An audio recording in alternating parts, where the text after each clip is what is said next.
"You're too old to fly with us to Hawaii. Just look after the house," said my daughter, dismissing me as if I were useless. They flew off on a paradise vacation with my in-laws, who are even older than me, while I stayed behind in the house they considered their inheritance. When they returned, the house was gone, and so was I. They called me 43 times. Before we continue, please subscribe to the channel and let us know where you're listening in the comments.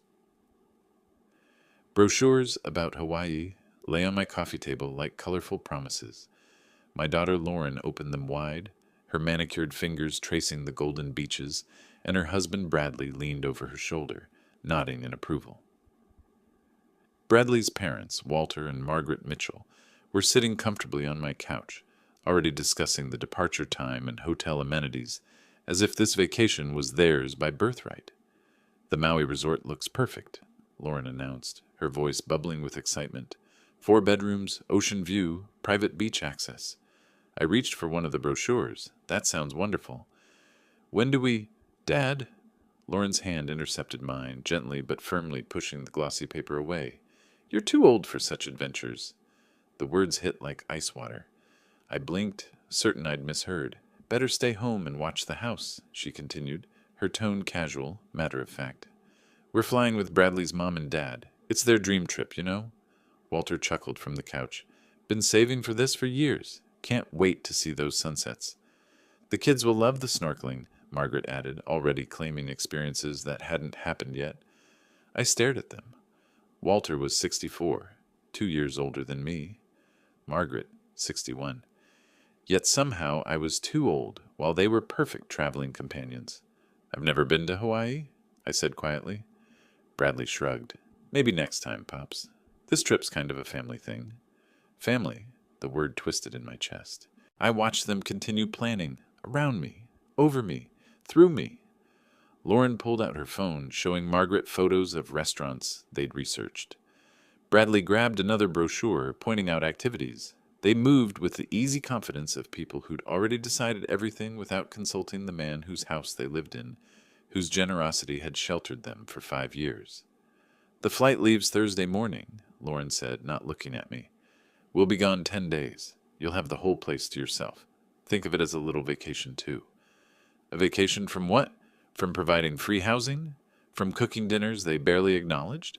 From listening to Bradley's complaints about his credit score while he used my electricity to charge his gaming devices?"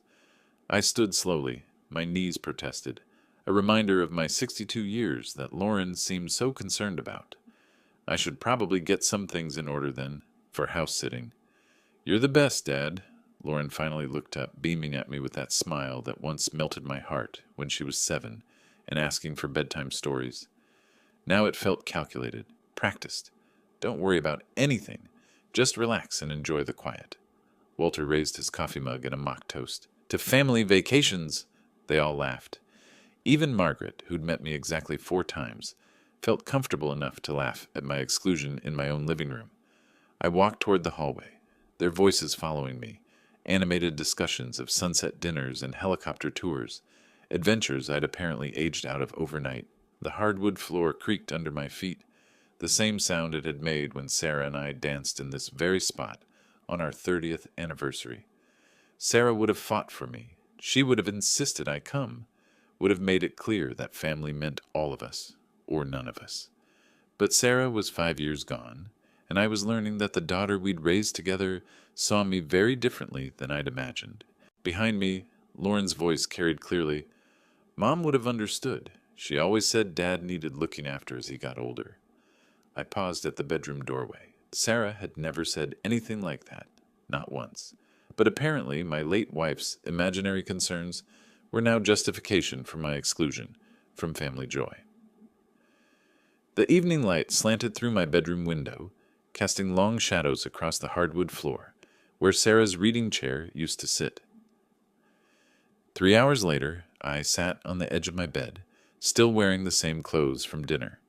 My reflection stared back from Sarah's old vanity mirror, a man who'd apparently become invisible in his own home. The house had settled into its evening rhythm, but voices drifted up from the living room below. Initially, their laughter seemed distant, muffled by the old walls and vents.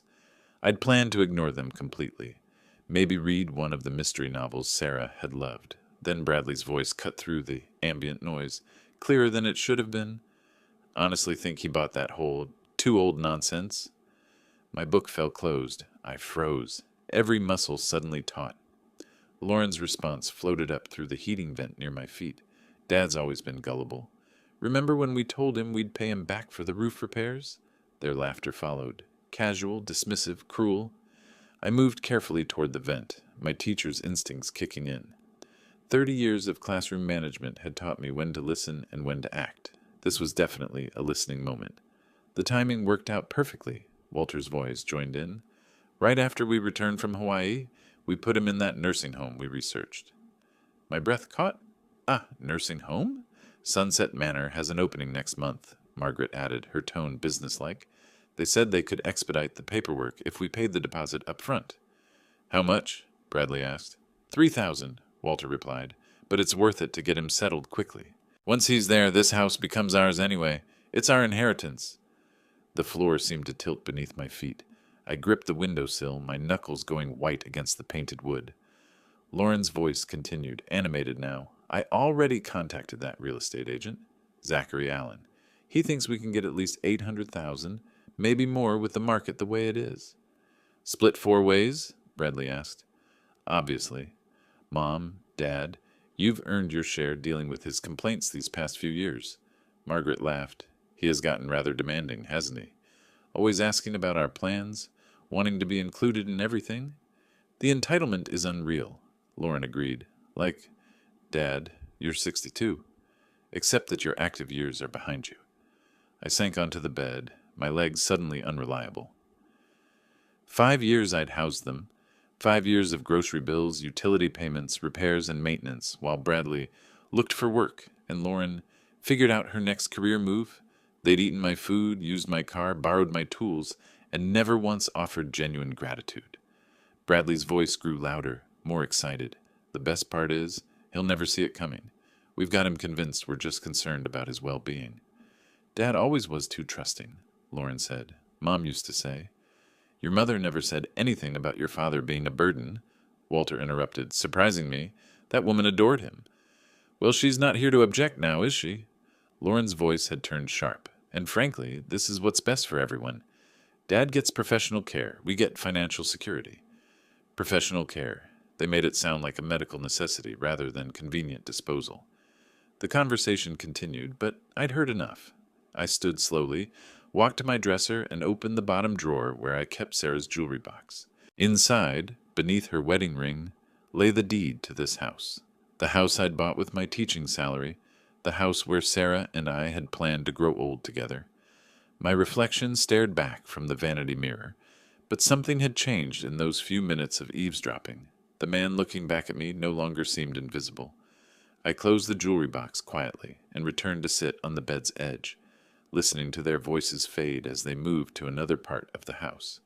Sleep became impossible.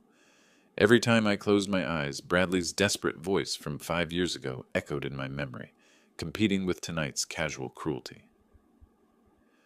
February 2020. The call had come at 11:30 on a Tuesday night. I remembered the exact time because I'd been grading algebra tests, red pen in hand, when my phone buzzed. David? Bradley's voice had been raw, broken. I need help. I've lost everything. The story had tumbled out between sobs. Online poker sites, cryptocurrency investments that promised guaranteed returns, sports betting apps that had seemed like easy money. 47,000 in credit card debt, the house in foreclosure. Lauren crying in the background, pregnant with their second child. It was supposed to be Bitcoin, he'd whispered. Everyone said it couldn't fail. I put our savings, the home equity loan, everything into it right before the crash. I'd listened, my teacher's heart breaking for this young man who'd somehow become family. Sarah had been gone only months, and the house felt too empty, too quiet. Lauren was my daughter. These were my grandchildren. We have nowhere to go, Bradley had continued. Lauren's parents are, well, you know. Lauren's mom never approved of me. We can't ask them. He'd meant Sarah's sister, who'd made her disapproval of Bradley clear from the wedding day. But Sarah wasn't there to moderate family tensions anymore. Now, lying in the darkness, I recognized the calculation behind that desperation. He'd known exactly which emotional buttons to press: the grieving widower, the protective grandfather, the man with an empty house and a generous heart. I rose from bed, walking to the window that overlooked the backyard, where my grandchildren played on the swing set I'd installed. The metal frame gleamed silver in the moonlight, $300 from my pension money. Their bicycles leaned against the garage, training wheels I'd purchased and installed myself because Bradley was too busy looking for work. My hands trembled as I calculated the expenses. 5 years of groceries for 5 people, 18,000 conservatively. Utilities that had doubled with their arrival, another 6,000. The roof repair Lauren had mentioned tonight, 14,000 after the storm damage. Medical bills when their insurance lapsed. Car repairs for the vehicle they'd claimed as their own. Over $60,000. $60,000 to people who called me a burden. The algebra was simple, devastating. I'd supported them longer than some marriages lasted, and their gratitude had curdled into entitlement somewhere along the way. Walking to my dresser, I pulled out the small notebook where I'd tracked household expenses since Sarah's death. Her suggestion, actually: "You'll want to know where the money goes, honey." Page after page of Bradley's requests, Lauren's needs, the children's requirements, always urgent, always temporary, always with promises of repayment when things improved. Things had never improved. They'd simply learned to ask for more. The house creaked around me, settling into its late-night quiet. In the morning, they'd wake up refreshed, planning their vacation. They'd pack the suitcases I'd bought them for Christmas. Drive to the airport in the car I'd helped finance after their repo scare. Board the plane with tickets funded by the inheritance they'd already claimed. Meanwhile, I'd stay behind like an obedient house-sitter, maintaining the home they'd decided was rightfully theirs. But as I sat there in the dark, surrounded by photographs of my teaching awards and Sarah's garden club certificates, something crystallized in my chest. They'd made a fundamental miscalculation. They'd confused kindness with weakness, generosity with stupidity. 40 years of teaching had required strategy, patience, and the ability to stay 3 steps ahead of students who thought they could outsmart the system. Some lessons were learned through guidance. Others required consequence. I closed the expense notebook and placed it back in the drawer, my movements deliberate and quiet. Tomorrow morning would bring new possibilities. Dawn filtered through the kitchen blinds as I entered, finding the family already buzzing with travel energy. Lauren stood at the counter, organizing boarding passes and travel documents into neat piles. Bradley hunched over his phone, presumably checking flight status, while Walter and Margaret compared sunscreen brands like military strategists planning invasion routes. "Morning, Dad," Lauren called cheerfully, not looking up from her paperwork fortress. "Coffee's fresh if you want some." I poured myself a cup, studying their animated faces with fresh perspective. Yesterday I would have seen excited family members preparing for adventure. Today I observed co-conspirators celebrating their successful manipulation. "Flight leaves at 10:15, Bradley announced, scrolling through his screen. "We should head out by 8:30 to beat traffic." "Did you remember to pack the camera charger?" Margaret asked Lauren.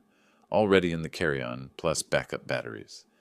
Their efficiency impressed me, the same organizational skills they'd never applied to finding employment or contributing to household expenses. Apparently, planning luxury vacations required different talents than securing basic income. "Is there anything special you need me to do while house-sitting?" I asked, settling into my usual chair at the breakfast table. Lauren finally glanced up, her expression patronizing. "Just the usual, Dad. Water the plants, check the mail, maybe have Elizabeth from next door look in on you." Elizabeth Thompson, my 70-year-old neighbor, who'd known Sarah and me for 15 years. Lauren suggested she look in on me as if I were an invalid requiring supervision. "I'm perfectly capable of managing alone," I replied mildly. Bradley snorted. "Right, Pops, just don't try fixing anything that breaks. Call a professional." The irony struck me forcefully. Bradley, who'd lost his house to gambling debts, advising me about responsible home maintenance. I sipped my coffee and nodded agreeably. Of course, I wouldn't want to cause problems. My compliance seemed to satisfy them. Walter folded a tourist map of Maui, tucking it into his shirt pocket.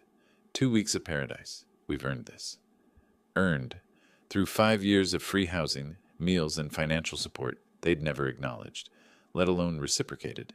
The time will pass quickly, I assured them. I might catch up on some reading, maybe organize a few things around the house. Lauren's eyes brightened. That would be perfect, Dad. You could start with the garage. It's gotten so cluttered. Cluttered with their belongings, naturally. Items they'd stored there when they moved in, then forgotten as my garage became their personal warehouse. Margaret began transferring items from the counter into her purse. Boarding passes, identification, travel insurance documents.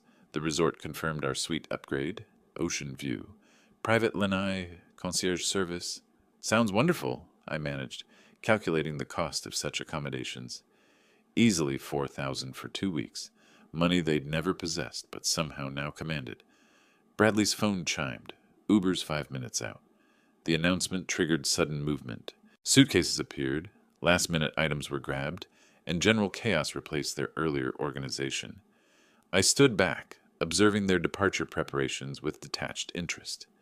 Dad, you're sure you're okay staying alone? Lauren asked, though her question sounded more like polite formality than genuine concern. Absolutely. I'll enjoy the quiet. She kissed my cheek, a gesture that once would have warmed my heart. Now it felt calculated, performance for an audience of relatives who expected daughterly affection. Car doors slammed outside. Bradley loaded luggage while the others gathered final belongings. Within 10 minutes, my house would return to the silence I'd supposedly requested. Take care of yourself, Walter called, wheeling his suitcase toward the door. Drive safely, I replied, meaning it despite everything.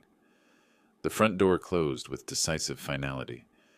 Engine sounds faded down the street. Suddenly I stood alone in my kitchen, surrounded by abandoned coffee cups and scattered travel brochures. For the first time in 5 years, the house belonged entirely to me again.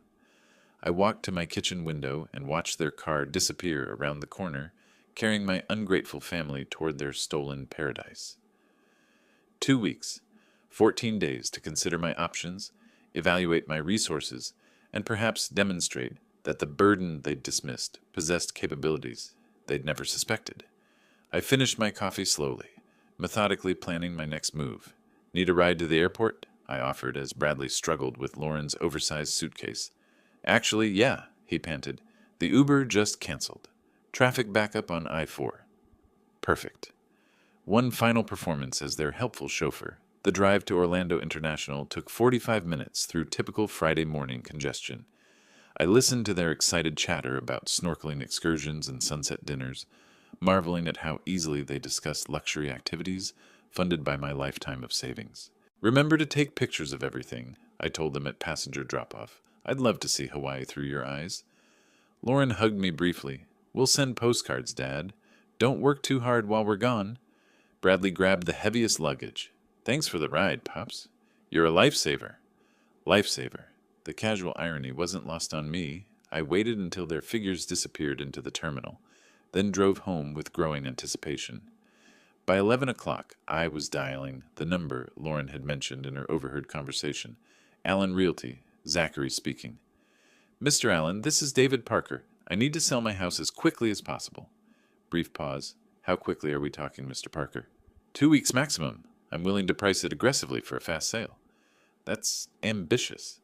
What's driving the urgency? I'd prepared for this question. Personal circumstances require immediate liquidity. I understand speed comes at a cost. Where's the property located? Windermere area. Single-family home. 4 bedrooms, 2.5 baths. No mortgage, clear title. His tone shifted, becoming more interested. No mortgage is excellent for quick sales. What's the approximate square footage? 2,800 square feet. Updated kitchen. New roof 5 years ago. Established neighborhood. Mr. Parker, I can be there in an hour if you're available. This timeline is aggressive, but with the right pricing and a cash buyer, it's not impossible. An hour. In 60 minutes, I take the first concrete step toward demonstrating exactly how burdensome this old man could be when properly motivated. I'll be waiting, I confirmed. After ending the call, I walked through my house with new eyes. These rooms had witnessed Sarah's laughter, Lauren's childhood milestones, family celebrations that felt authentic, back when I believed family meant mutual loyalty and support. Now they represented something different: assets to be liquidated, equity to be liberated, resources for restructuring the power dynamics that had governed my life for 5 years. I retrieved the house deed from Sarah's jewelry box, along with property tax records and homeowners' insurance documents. Everything Zachary would need to verify my ownership and assess market value. The doorbell rang precisely 1 hour later. Zachary Allen appeared younger than I'd expected, maybe 45, wearing a navy blazer despite the Florida heat. He carried a tablet and measuring tape, prepared for immediate business. "Mr. Parker?" He extended his hand. "I appreciate you calling. Based on our conversation, I think we can work together effectively. Come in. I'll show you everything." He stepped into my foyer, already making mental calculations. Beautiful home. Original hardwood floors. Refinished 5 years ago, Sarah, my late wife, insisted on maintaining original character. Smart woman. Original features add significant value. He pulled out his tablet. "Before we tour, let me explain the process for your timeline. 2 weeks means we need cash buyers, minimal contingencies, and competitive pricing. Are you prepared for those requirements?" I nodded. Speed matters more than maximum profit. "Excellent. Then let's see what we're working with." As Zachary began his professional assessment, measuring rooms and noting architectural details, I felt something shift in my chest. After years of reacting to other people's decisions, I was finally taking control of my circumstances. Lauren had mentioned Zachary's name while planning to sell my house without my knowledge. Now he was here at my invitation, working toward my goals, operating on my timeline. The symmetry felt like justice beginning to balance the scales. 3 hours after Zachary left with his preliminary assessment and promised to start making calls immediately, my phone rang. The display showed an unfamiliar number, but I recognized the area code. Hawaii. "Dad!"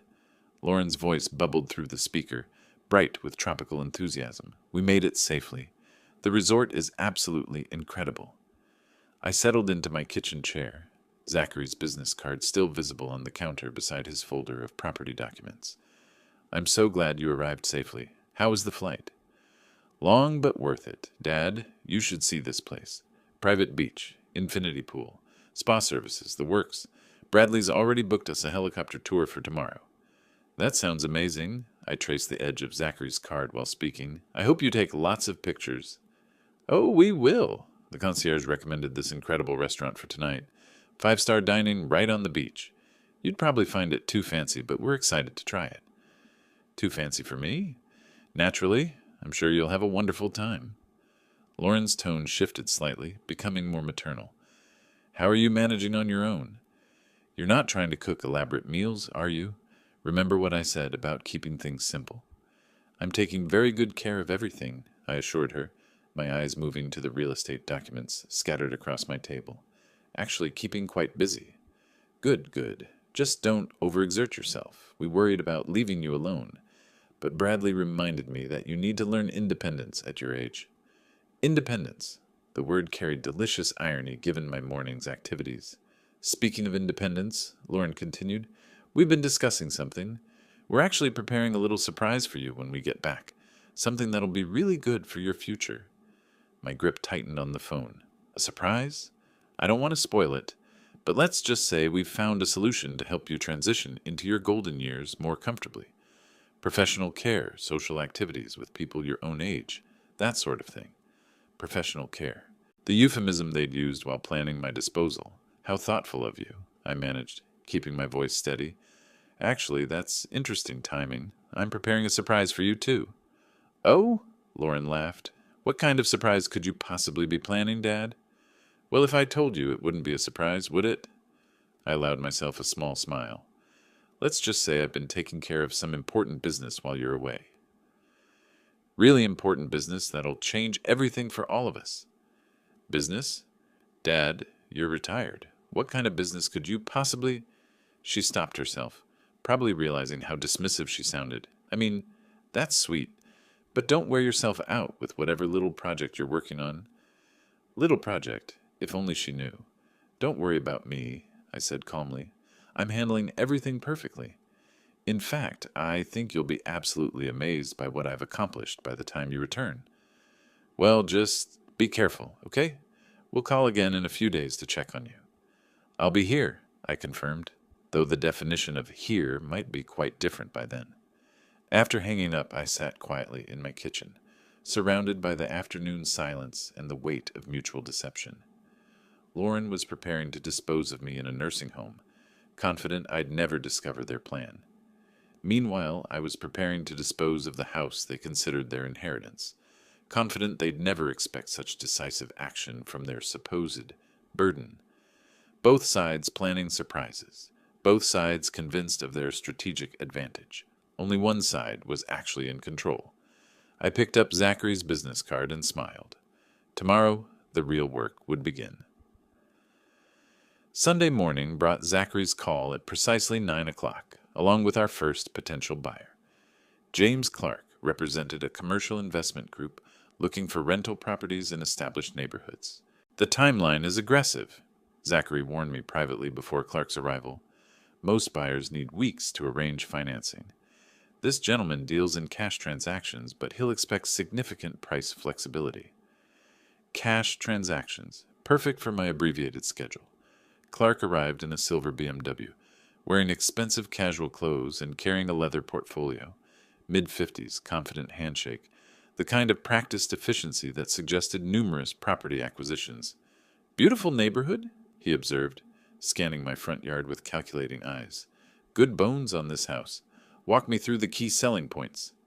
I led him room by room, highlighting the refinished hardwood floors, updated kitchen, and new roof.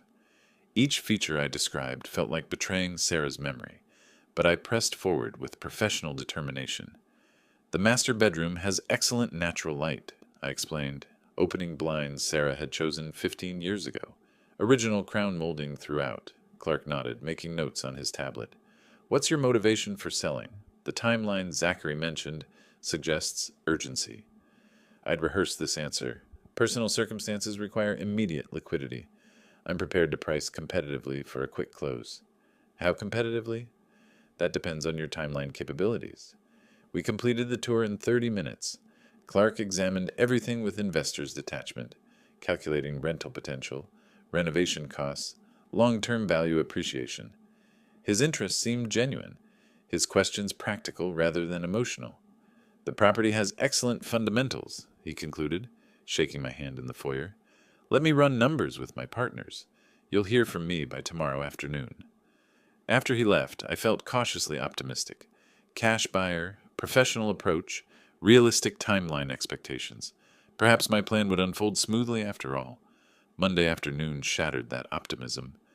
"I'm sorry, Mr. Parker," Clark said over the phone. "After analysis, the numbers don't align with our investment parameters at the current asking price." My stomach dropped. "What would align with your parameters?" "Honestly, about 60,000 less than you're asking. The rental market in that area doesn't support higher acquisition costs." 60,000, nearly equal to everything I'd invested in Lauren's family over 5 years. "That's substantial," I managed. "I understand. Take time to consider. My offer stands for 48 hours. After hanging up, I sat in my kitchen staring at Zachary's business card. Was I really willing to lose $60,000 for revenge? Was proving my independence worth such financial sacrifice? For a moment, doubt crept in. Lauren was still my daughter. Bradley, despite his flaws, was father to my grandchildren. Maybe I was overreacting to hurt feelings and wounded pride. Then I remembered their laughter during that overheard conversation, the casual cruelty of planning my disposal while living in my house, eating my food, spending my money, the nursing home deposit they'd already arranged, the real estate agent they'd already contacted. They'd made their choice 5 years ago, deciding I was a resource to be exploited, rather than family to be cherished. Now they'd face the consequences of that choice. I picked up my phone and dialed Zachary. "I accept Clark's offer," I said without preamble. "Mr. Parker, are you certain? That's a significant reduction. We might find better." "I'm certain. How quickly can we close?" "With cash and minimal contingencies. 8 days, possibly less." 8 days. Plenty of time before their return. "Draw up the papers," I confirmed. As I hung up, something settled in my chest. a calm, cold certainty that felt like justice finally taking shape. They wanted to treat me like a burden? Fine. They'd discover exactly how expensive that burden could be when properly motivated. The house they'd planned to inherit would be gone.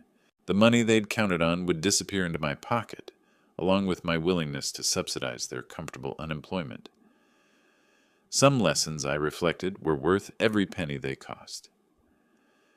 Wednesday morning brought unexpected validation.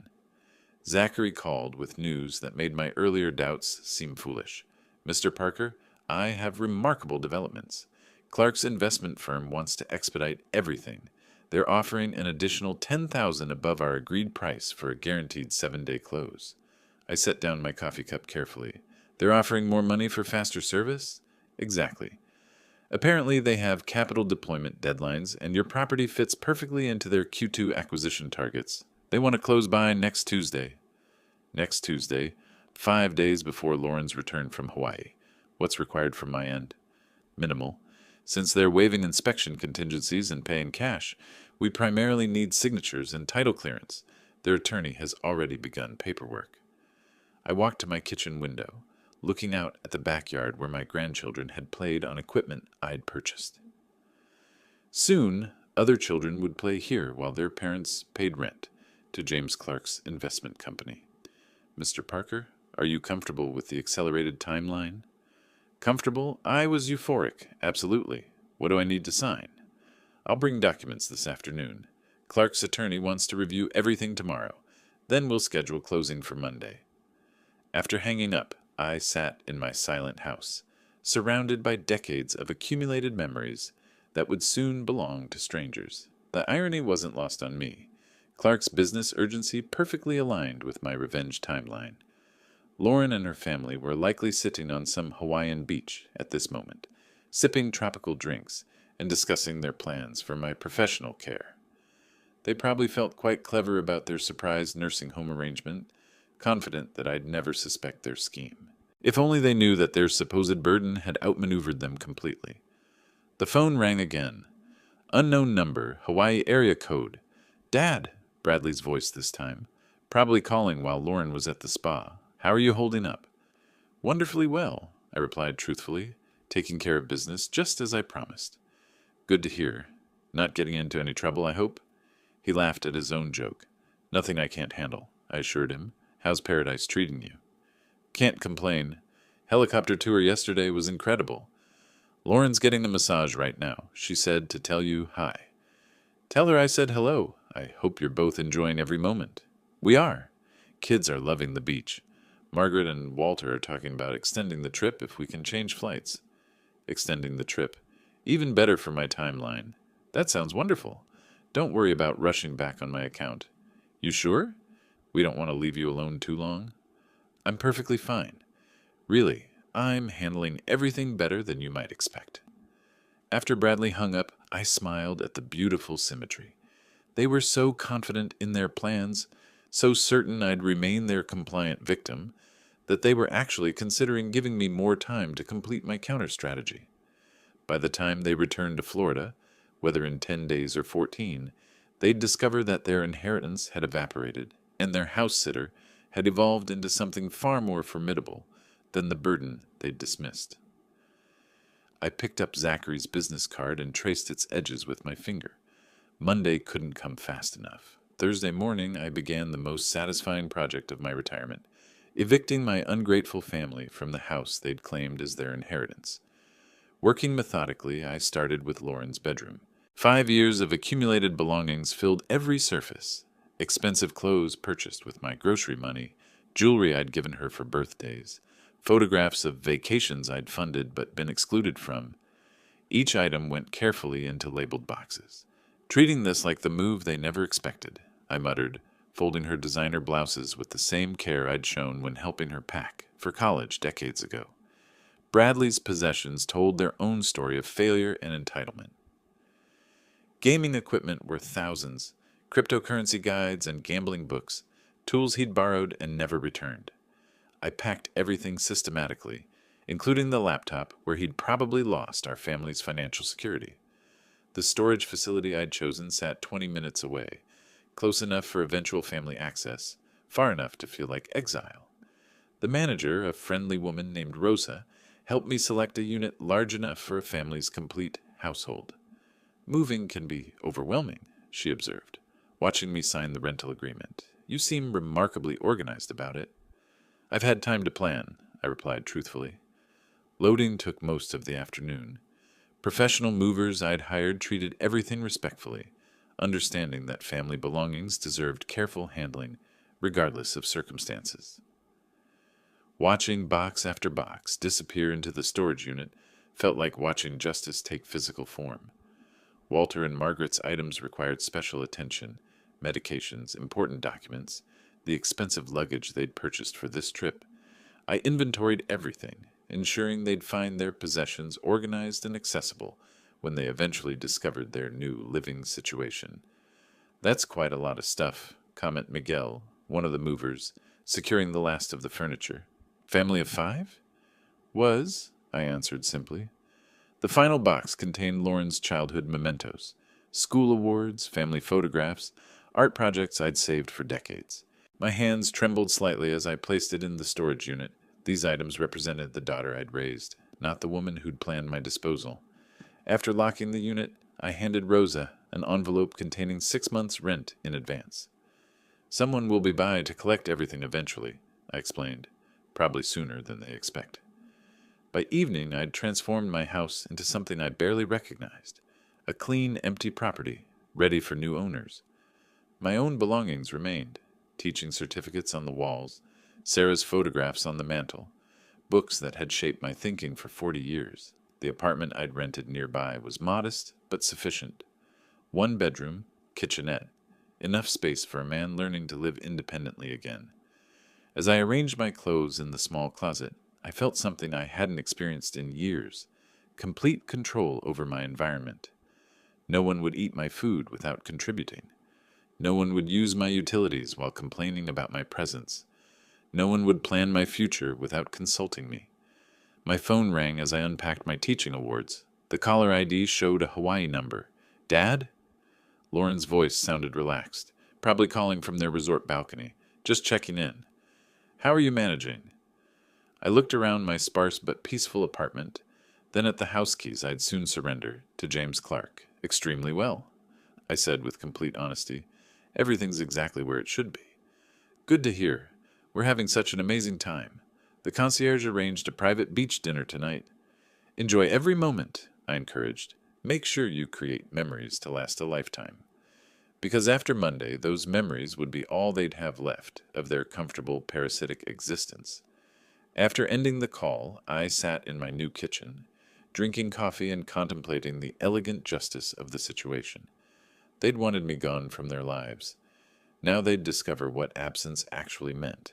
Some lessons required complete immersion to be properly understood. Monday morning arrived with the weight of inevitability. I sat in Linda Martinez's notary office, surrounded by the documents that would legally cement my revenge. Across from me, James Clark reviewed the final paperwork with the efficiency of someone accustomed to property acquisitions. Everything appears in order, Linda announced, arranging the deed transfer documents in precise rows. Mr. Parker, I'll need to verify your identification one more time. I handed over my driver's license, watching her compare the photograph to my face.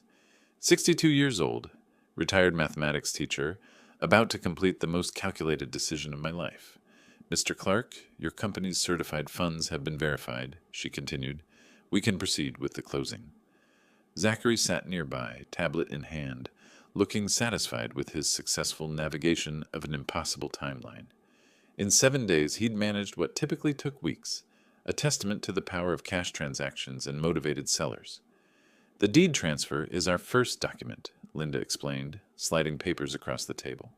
This officially transfers ownership of 847 Maple Street from David Parker to Pinnacle Investment Holdings. 847 Maple Street, the address where Sarah and I had planned to grow old together, where Lauren had taken her first steps, where 3 generations of memories lived in every room. Now it belonged to strangers who'd convert it into rental income. I signed my name with steady hands. Property disclosure statements next, Linda continued. These confirm the condition of the house and any known issues. Known issues. Did emotional betrayal count as a structural problem? Did years of ingratitude affect the foundation's stability? I initialed each page methodically. Financial settlement sheet, James said, sliding another document forward. Final purchase price minus closing costs and agent commissions. The numbers told their own story. Purchase price reduced by $60,000 to ensure quick sale. Agent fees, legal costs, title insurance. The final amount still represented more money than I'd seen in one place since Sarah's life insurance payout 5 years ago. Money that would fund my independence while Lauren's family discovered what homelessness felt like. Your signature here makes the sale legally binding, Linda noted, pointing to the final line. I paused for a moment, pen hovering above the paper. Once signed, there would be no reversal. Lauren and Bradley would return from Hawaii to find their assumed inheritance had vanished into corporate ownership. Their comfortable, parasitic lifestyle would end permanently. The pen touched paper. My signature flowed across the line in the same careful script I'd used to grade papers for 40 years. Congratulations, James said, extending his hand. Pinnacle Investment is pleased to add this property to our portfolio. We shook hands, the retired teacher and the investment executive, completing a transaction that would devastate 4 people currently sipping tropical drinks in paradise. Commission payment, Zachary noted, accepting his check from James. Thank you both for making this possible. Linda gathered the signed documents, applying her notarial seal to each page. This concludes the closing. Mr. Parker, you have 30 minutes to collect any remaining personal items, then possession transfers to Pinnacle Investment. 30 minutes to say goodbye to the house where I'd been happy, where I'd been exploited, where I'd finally discovered the difference between family and parasites. I drove to 847 Maple Street one final time, using the keys I'd surrender in 20 minutes. Walking through empty rooms, I felt something I hadn't experienced since Sarah's death. Complete closure. The living room where Lauren had announced my exclusion from their Hawaii trip. The kitchen where I'd overheard their nursing home plans. The bedroom where I'd processed their betrayal and chosen justice over victimhood. Each room now belonged to James Clark's company, who'd rent them to tenants who'd actually pay for the privilege of living there. I collected Sarah's photo from the mantel and my teaching certificates from the walls. Everything else, furniture, appliances, fixtures, belonged to the new owners per our agreement. Standing in the foyer, where I'd welcomed Lauren's family 5 years ago, I felt the weight of transformation. The generous widower who'd offered sanctuary had evolved into something far more strategic. The burden they'd planned to dispose of had disposed of them instead. My phone buzzed with a text from an unknown Hawaii number. Dad, having amazing time. Bradley proposed we extend trip another week. Hope you don't mind the extra alone time. Love, Lauren. An extra week. They were giving me even more time to savor my victory. I locked the door for the last time and handed the keys to James, who waited in the driveway with Zachary. Property transfer complete, I announced. As I drove away from 847 Maple Street, I caught a glimpse of James in my rearview mirror, already on his phone discussing rental preparations. 4 days until Lauren's family returned to discover they'd been outmaneuvered by the burden they'd underestimated. The countdown to revelation had officially begun. 2 weeks after my family's departure for Hawaii, I sat in a beachfront hotel room in Maui, sipping coffee and waiting for Elizabeth Thompson's call. The irony wasn't lost on me. I was enjoying the Hawaiian vacation they'd denied me, funded by the sale of the house they'd considered their inheritance. My phone rang at precisely 4 o'clock. Florida time. David? Elizabeth's voice trembled with excitement. They're back. I set down my coffee cup, watching palm trees sway outside my window. How did they take the news? Oh, my word. You should have seen Lauren's face when she realized strangers were living in your house. She kept insisting it was some mistake, that they belonged there. I smiled, imagining Lauren's entitled confidence crashing against legal reality. What did the new owners tell them? Very professional about it, showed them the deed, explained they'd purchased the property legally. Lauren actually tried to push past them into the house. The mental image of my daughter's desperate attempt to reclaim what was never hers filled me with satisfaction. And Bradley? Furious, started yelling about lawyers and lawsuits until the new owners threatened to call police. Margaret was crying. Walter kept asking where you'd gone. Did you give them the storage facility information? Just like you instructed, handed Lauren the address and told them their belongings were safe. She crumpled the paper in her fist and demanded to know where you were. I leaned back in my hotel chair, watching a cruise ship drift across the horizon. What did you tell them? Exactly what you said to say, that you'd left town after selling the house, and they could contact you directly if they needed to discuss anything. Have they tried calling? Constantly. Lauren's been ringing your number every 10 minutes for the past hour. Bradley's left some rather colorful voicemails. I glanced at my phone, noting 43 missed calls and counting. I imagine they're quite motivated to reach me now. David, I have to ask, are you really in Hawaii? The Grand Wailea Resort, actually. Same place they planned to stay without me. I paused, letting that sink in. Elizabeth, you've been incredibly helpful. I hope you understand why this was necessary. After watching them treat you like their personal ATM for 5 years? Honestly, I'm impressed. Sarah would be proud of how you stood up for yourself. Sarah would indeed appreciate the mathematical precision of my revenge, equal and opposite reaction to years of exploitation. What are they doing now? I asked. Last I saw, they were loading suitcases into a taxi. I assume heading to a hotel, since they have nowhere else to go. Lauren looked absolutely devastated. Devastated, the same word I'd have used to describe my feelings when I overheard their nursing home plans. Justice had a beautiful symmetry to it. Elizabeth, if they ask you to call me again, please tell them I'm enjoying my vacation and will contact them when I'm ready. How long will you keep them waiting? Long enough for them to truly understand what it feels like to be discarded by family. After hanging up, I walked onto my hotel balcony, breathing in the tropical air my family had assumed I was too old to appreciate. Below, tourists enjoyed the beach they'd thought I couldn't handle. The helicopter tours Bradley had mentioned buzzed overhead, carrying passengers on adventures I'd supposedly outgrown. My phone buzzed with another call from Lauren. I let it ring, then another from Bradley. Ignored, a text from Margaret. David, please call us. We need to talk. I deleted it without responding. For 5 years, they'd controlled my life through emotional manipulation and financial dependency.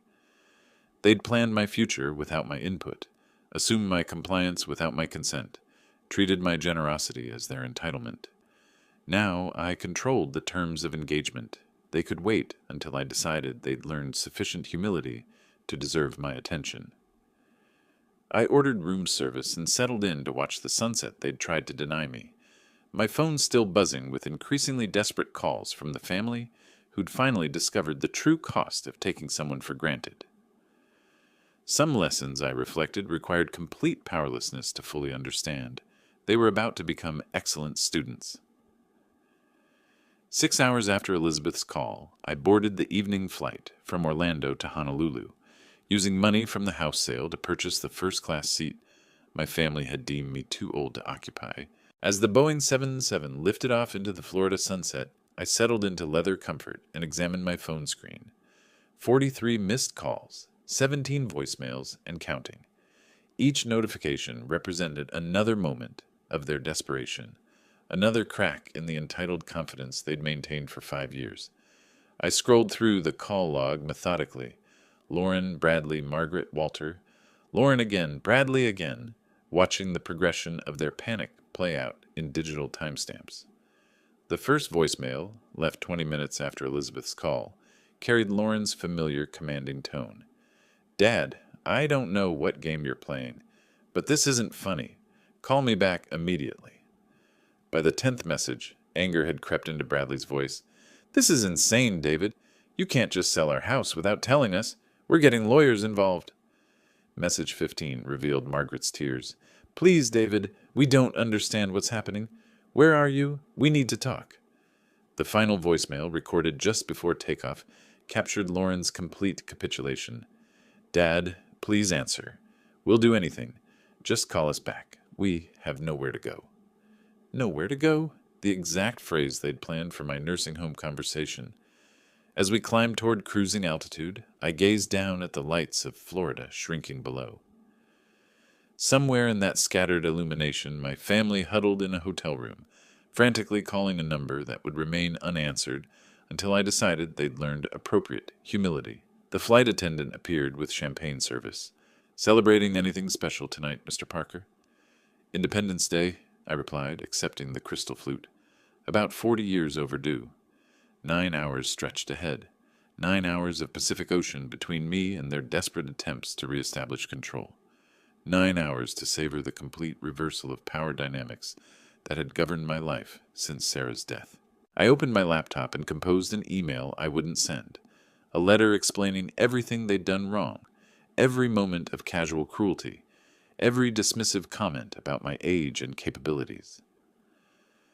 The writing process felt therapeutic, cathartic, like grading papers on the most important lesson I'd ever taught. But they didn't deserve explanations yet. Explanations came after consequences, after understanding, after genuine remorse, replaced entitled anger. My phone buzzed with call 44. Lauren again. I watched her name illuminate my screen, then fade to black as the call went to voicemail. The cycle of desperation would continue throughout my flight, while I enjoyed the meal service they'd assumed I was too old to appreciate. Below us, the Pacific stretched endlessly, dark water reflecting starlight like scattered diamonds. We were crossing time zones, leaving their crisis behind with each nautical mile. By the time I reached Honolulu, they'd be waking up to their second day of homelessness, their second day of understanding what it meant to be discarded by family. I deleted the unsent email and closed my laptop. Some lessons couldn't be taught through words. They required complete immersion in consequence. My family was learning that bitter curriculum now, discovering what it meant to need someone who no longer needed them. The math teacher in me appreciated the elegant symmetry. 5 years of exploitation balanced by however long it took for genuine remorse.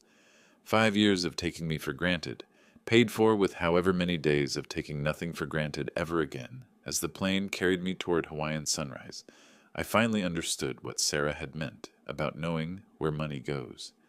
It had gone toward the most expensive but valuable education my family would ever receive. The price of learning that some burdens, when properly motivated, could bear far more weight than anyone imagined.